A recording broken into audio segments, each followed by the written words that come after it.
जब ठाकुर जी के सामने जाए ना, तो ऐसा नहीं है कि उन्हें बढ़िया ठंडे ठंडे पानी से नहला दो और नहलाकर कपड़े पहनाकर आरती उतार कर बिठा दिया, फिर 24 घंटे उनसे कोई मतलब नहीं है हमें से। अब बैठे रहो आप अलमारी में बंद बैठो वहीं, ऐसे ठाकुर जी को नहीं रखना है। अरे भैया ठाकुर जी से जाकर सामने बात किया करो, ठाकुर जी से जाकर पूछा करो, हे प्रभु आप कैसे हैं, उनके हालचाल पूछा करो।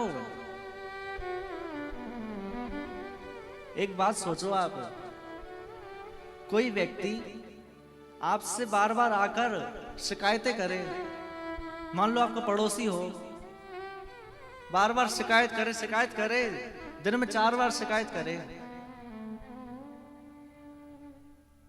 तो क्या वह व्यक्ति आपको अच्छा लगेगा? अरे आप भी सोचोगे, एक बार हमने सुन लिया, तुमने कह दिया, अब वही बात तुम बार बार हमसे कहोगे तो इरिटेट हो जाएंगे ना। तो भैया हम ठाकुर जी के सामने क्यों लिस्ट लेकर जाते हैं, क्यों मांग पत्र लेकर ले जाते हैं सामने ठाकुर जी के?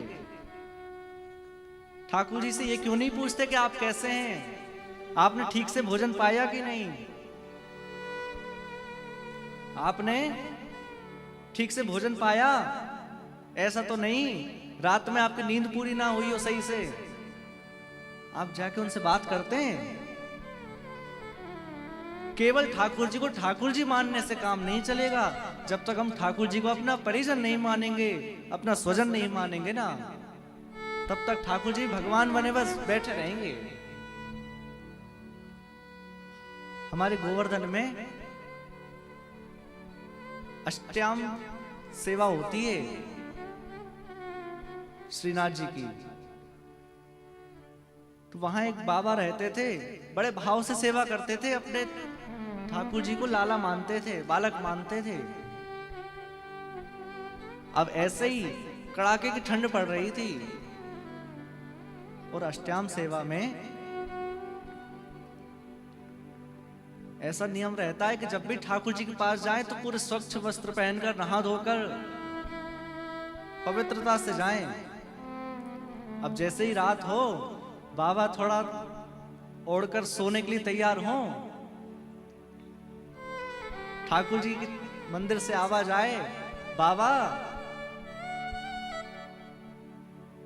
देखो ना आके, ये मेरी रजाई खिसक गई है, ने किसको सही कर दो, आके सही कर दो। अब बाबा उठे, उतनी रात में ठंडे पानी से नहाएं और नहाकर स्वच्छ वस्त्र पहनकर मंदिर में जाएं,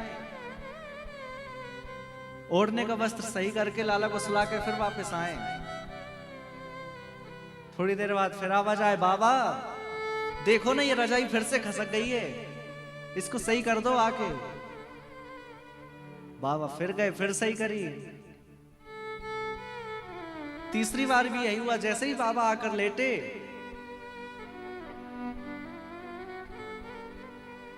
और उधर से आवाज आई मंदिर में से, बाबा इधर आकर देखो ना, ये छिपकली है, मुंह को डरा रही है, परेशान कर रही है, मुंह को छिपकली से डर लगे, आप इस छिपकली को मुंह से दूर कर दो। अब बाबा खींच गए, उठ के बैठे और कहने लगे, तुमने कंस रावण को मार दिया जब तुम्हें डर नहीं लगा? अरे तुमने इतने सारे राक्षसों को मार दिया जब तुम्हें डर नहीं लगा, और इतनी सी छिपकली से डर रहे हो? अरे बड़े बड़े संत महात्मा कथावाचक कथा में कहते हैं कि जिसके डर से काल भी डरता है, और तुम कह रहे हो छिपकली से डर लग रहा है। कुछ नहीं, तुम मुझे खिजा रहे हो बस, और कुछ नहीं है। ठाकुर जी भी उठ के बैठ गए अपनी सैया से, और बैठकर क्या बोलने लगे, देखो लाला, देखो बाबा, या तो मुंह को अपना लाला मान लो, या फिर मुझे भगवान मान लो। अरे कंस रावण को तो भगवान ने मारा है, या तो भगवान मान लो, और लाला मानते हो तो मुझे छिपकली से, कॉकरोच से सबसे डर लगता है। वो भगवान मानोगे फिर तो काल भी मुझसे डरता है, फिर तो मुझे किसी से भी डर नहीं है। आप निश्चय कर लो, मैं लाला हूं आपका। भैया ठाकुर जी लीलाएं करते हैं अपने भक्तों के संग, हम उनको भगवान मान के पूछते रहते हैं बस। वह हमारे परिवार के सदस्य हैं, परिवार के हैं वो।